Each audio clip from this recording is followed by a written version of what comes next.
Hello developers, welcome back. आपने कभी सोचा है कि पाइथन के कोड यूजर से कैसे बात करते हैं? आज की वीडियो में हम यही देखने वाले हैं। आज की वीडियो में हम देखें कि इनपुट टैग का मैजिक क्या होता है। और ये एक ऐसा फंक्शन है जो आपके कोड को इंटरेक्टिव बना देता है, जिससे आपका कोड सिर्फ चलता नहीं रहता, वो आपसे जवाब भी मांगता है, इनपुट्स मांगता है। और हाँ, अगर आपने अभी तक चैनल को सब्सक्राइब नहीं किया है तो कर लो यार, क्योंकि यहाँ पर आपको जो टिप्स मिलती है वो कहीं और नहीं मिलेगी। तो चलिए स्टार्ट करते हैं। सो डेवलपर्स, तो हम इनपुट फील्ड के बारे में देखते हैं। तो मैं सबसे पहले यहाँ पे क्या करता हूँ, एक इनपुट बनाता हूँ। तो मैं सबसे पहले नेम की इनपुट बनाता हूँ। मैं लिखता हूँ नेम इज इक्वल टू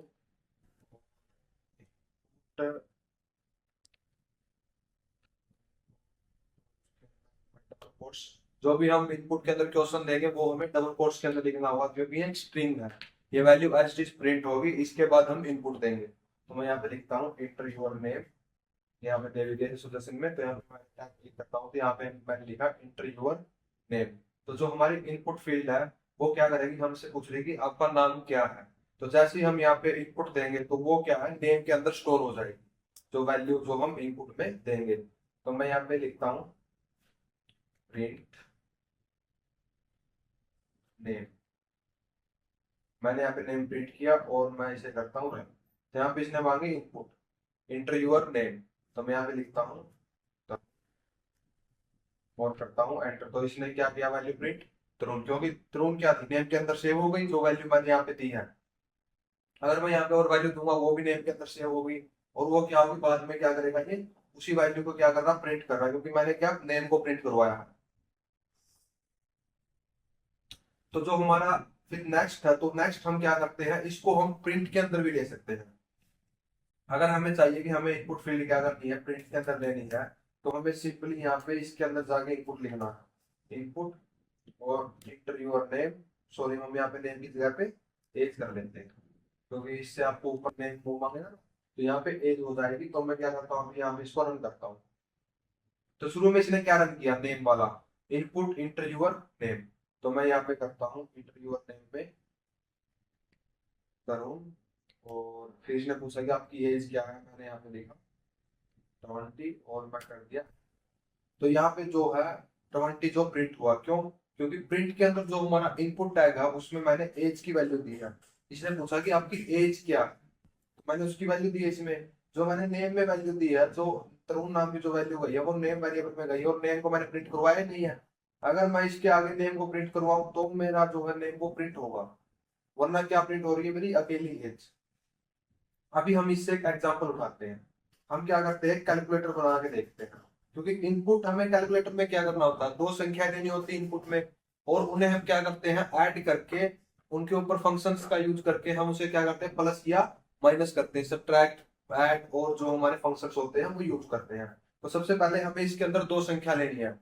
तो सबसे पहले हम जो संख्या लेंगे उसके लिए एक वेरिएबल बना लेते हैं, जो हमारा नम वन, जिसके अंदर हमारी संख्या वन स्टोर होगी।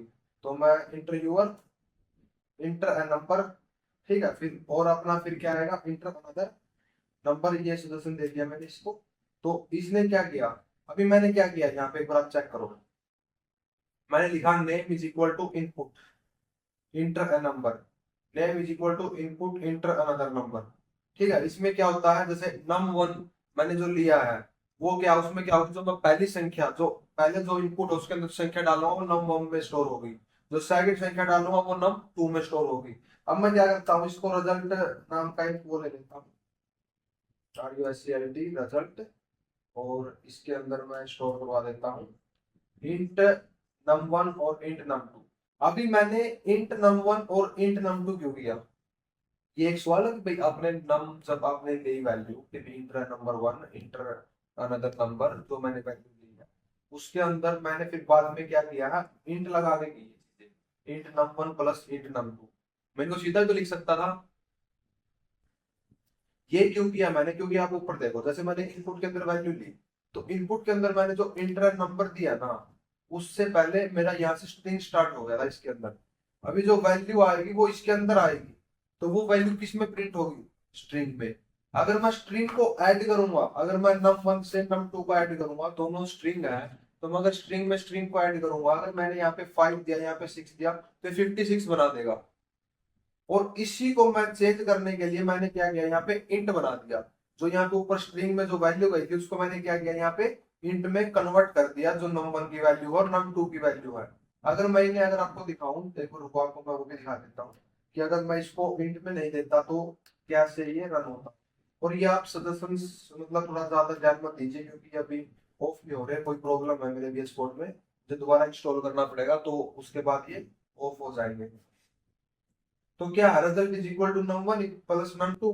ठीक है, अभी मैं अगर ये चीज देकर रिजल्ट को प्रिंट कर देता हूँ, मैं यहाँ पे लिखता हूँ प्रिंट रिजल्ट, और जैसे मैं इस चीज को रन करता हूँ, अभी मैं यहाँ पे num1 और num2 की वैल्यू मांगेगा, तो मैं यहाँ पे सबसे पहले num1 की वैल्यू देता हूँ, जैसे मैंने दिया 5, जो मैंने बोला था कि मैं 5 और 6 दे दी मैंने। अभी अगर मैं यहाँ पे देखता हूँ तो 56 आ गया। क्यों आया, मैंने बताया था आपको, जो अंदर जो वैल्यू स्टोर हो रही है वो किस में हो रही है, स्ट्रिंग में। अगर हमें उसे नंबर में कन्वर्ट करना है तो हमें उसे इंट में या फ्लोट में कन्वर्ट करना पड़ेगा। अगर मैं यहाँ पे चलो इंट में नहीं करना चाहता, इंट के होते हैं मेरे नंबर होते डाटा टाइप, ये मैंने करवा भी रखे आपको। अभी जो है मैं यहाँ पे फ्लोट में करता हूँ, चलो मैं फ्लोट में लिखता हूँ FLO फ्लोट, और इसके बाद मैं लगाता हूँ फर्स्ट ये और फिर सेकंड। जो मेरा जो नंबर 1 है वो क्या होगा, फ्लोट। जो हमारी पॉइंट्स में वैल्यू होती है, डेसिमल में वैल्यू होती है, वो फ्लोट्स में रखते हैं, जो डाटा टाइप है। और फिर हमारा क्या नेक्स्ट भी मैं क्या करता हूँ, फ्लोट में ही रख देता हूँ, फ्लोट। और उसके बाद मैं यहाँ पे लगाता हूँ, और एक जो ये ब्रैकेट है यहाँ पे लगाता हूँ। अभी अगर मैं इस चीज को रन करता हूँ, क्योंकि इन दोनों की वैल्यू फ्लोट में हो गई है, अभी मैं सेम वैल्यू दूंगा 5, सॉरी वहां पे लिखा गया है। तो मैं यहाँ पे सेम वैल्यू दूंगा 5, एंटर किया, और 6। अब इसकी वैल्यू 11.0 आई है। अगर मैं एक प्लस का बना रहा हूँ तो मुझे क्या मिला है, यहाँ पे 11.0, 5 इंटू 5 प्लस 6 कितना होता है, 11। तो अगर फ्लोट में करेंगे तो पॉइंट्स में वैल्यू आ रही है। ये कब काम आता है, जैसे मुझे डिवाइड करना है, मैं अगर यहाँ पे डिवाइड करता हूँ, और अब यहाँ पे अगर मैं करता हूँ जो हमारा रन कोड को, और यहाँ पे लिखता हूँ 5,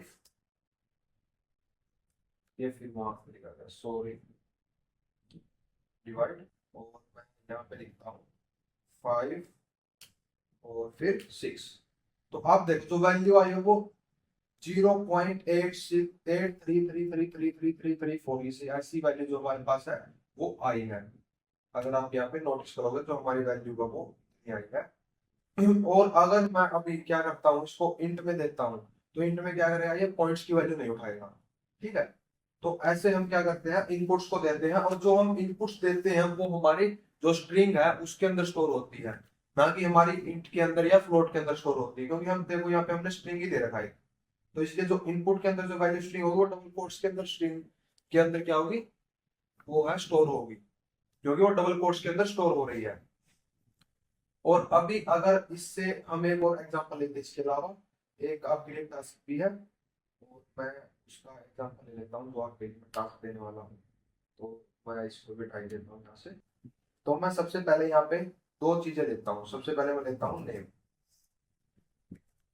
नेम के अंदर मैं इनपुट देता हूँ, और उसके बाद ये तो सदस्य दिक्कत दे रहे हैं, कोई ना, चलो फिर भी देखते हैं। तो मैं यहाँ पे फिर लेता हूँ एज, और यहाँ पे एज को भी इनपुट वैल्यू देता हूँ। अब मैंने आपको एक चीज सिखाई थी, अगर मैं एज और जो नेम है या किसी भी चीज को, अगर मैं एक स्ट्रिंग में एक सेंटेंस बना रहा हूँ, अगर मैं किसी स्ट्रिंग में एक सेंटेंस बना रहा हूँ, तो उसके लिए आप एफ का यूज करोगे। समझाई थी ना, फॉर्मेटिंग अगर मैं कर रहा हूँ तो उसके लिए आप एफ का यूज करोगे। अगर आप प्लस का यूज करोगे तो थोड़ा कोड भी अच्छा नहीं लगेगा, समझ में नहीं आएगा। तो उसके लिए हम यूज करते हैं एफ का। एफ के अंदर कोड्स के अंदर हम ये चीजें लिखेंगे तो ये अच्छे समझ में आएगा। तो फिर मैं अभी यहाँ पे क्या करता हूँ, जो हमारा प्रिंट है, एफ यूर नेम इज, फिर नेम और ये है, इसलिए मैंने सजेशन दे दिया। तो मैं एक बार इसको ही टाइप करके लिख लेता हूँ। तो आप यहाँ पे देखो, अभी मैं समझाता हूँ आपको चीज क्या हुई है। तो मैंने फॉर्मेटिंग आपको समझाया था, अगर हम एफ लगाते हैं और डबल कोट्स में अगर चीजों को लिखते हैं, तो हमें अगर कोई वेरिएबल देना है यहाँ पे, जैसे नेम की अगर हमें वैल्यू देनी है, तो नेम की वैल्यू अगर वेरिएबल के रूप में है, जैसे वेरिएबल हमारा नेम, तो उसके लिए हमें क्या करना पड़ेगा, जो हमारे करली ब्रैकेट्स होते हैं उसके अंदर वो चीज देनी होगी। और जो हमें एज इट इज प्रिंट करवाना, स्ट्रिंग रखना है, वो विदाउट उसके दे सकते हैं डबल कोट्स के अंदर एफ लिख के। उससे क्या होगा, हमारी फॉर्मेटिंग आसान होगी और अच्छे से फॉर्मेट होगी चीजें। और उसके बाद एंड यूर एज इज, फिर एज क्या वेरिएबल है, इसलिए मैंने इसको भी कर्ली ब्रैकेट्स में दे दिया, और फिर इसको क्या किया, बंद कर दिया कोर्स को। तो ये जो था ये हमारा क्या था, एक मैंने सेंटेंस बना दिया, फॉर्मेट कर दिया, क्योंकि इनपुट मैं यहाँ से लूंगा। अभी मैं इसको चेंज कर सकता हूँ, अगर मैं यहाँ पे क्या करता, नेम में मेरा नाम ले लेता, या एज में किसी की एज या किसी का जो एज है, या मेरी एज लिख देता मैं एज में या नेम में, तो क्या होता, मैं उस चीज को चेंज करने के लिए दोबारा दोबारा मुझे क्या करना पड़ता, वेरिएबल को चेंज करना पड़ता। अभी इनपुट काम कहाँ पे आता है, जैसे मुझे यहाँ पे अलग अलग चीजें देनी पड़ती है। इसके लिए मैं एक आपको बेस्ट एग्जाम्पल और बताता हूँ, एक बार आप ये चेक कर लीजिए। तो मैं इसको अगर रन करता हूँ, तो यहाँ पे मुझसे इनपुट मांग रहा, तो मैं यहाँ पे लिखता हूँ सबसे पहले मेरा नाम, और फिर मैं कोई भी एज लिख देता हूँ, जैसे मैं यहाँ पे 30 लिख देता हूँ, 31, और एंटर करता हूँ। तो your name is Tarun and your age is 31। तो जो 30 ये था, जो तरुण था, जो नेम था, उसकी जगह पे जो इनपुट मैंने डाली यहाँ पे वो आ गई, और जो एज थी उसकी जगह पे जो एज की इनपुट डाली है वो आ गई। अभी एक चीज है जहाँ पे ये काम अच्छे से आता है, तो कैलकुलेटर में आता है, वो तो मैंने समझा ही दिया। अभी एक चीज आप समझो, जैसे मैं, हमने पहले भी एक एग्जांपल देखा हुआ है इस चीज के बारे में।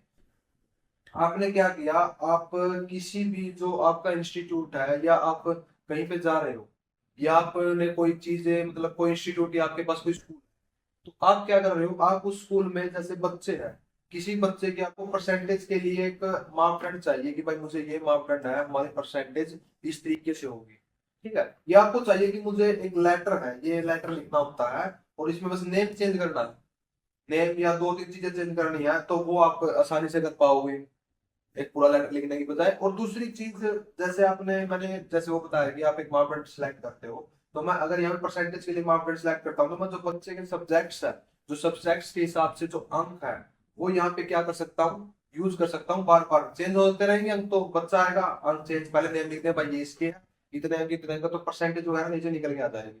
तो ऐसी ऐसी जो चीजें होती है, वहां पे हमारी इनपुट फील्ड बहुत जरूरी है, क्योंकि यहाँ पे क्या है, पाइथन क्या करती है, हमसे पूछती है कि आपका जो आपकी ये फील्ड है, इसमें आप क्या डालना चाहते हो। अगर हमें अलग अलग जगह पे अलग अलग चीजें यहाँ पे रखना था, जैसे नेम मैं अलग अलग चेंज करना चाहता हूँ तो वो भी हो सकता है, एज चेंज करना चाहता हूँ वो भी हो सकता है। तो इस तरीके से हमारी जो इनपुट फील्ड है वो काम आती है। तो आज की वीडियो में इतना ही, मिलते हैं अगली वीडियो में, तब तक के लिए जय हिंद।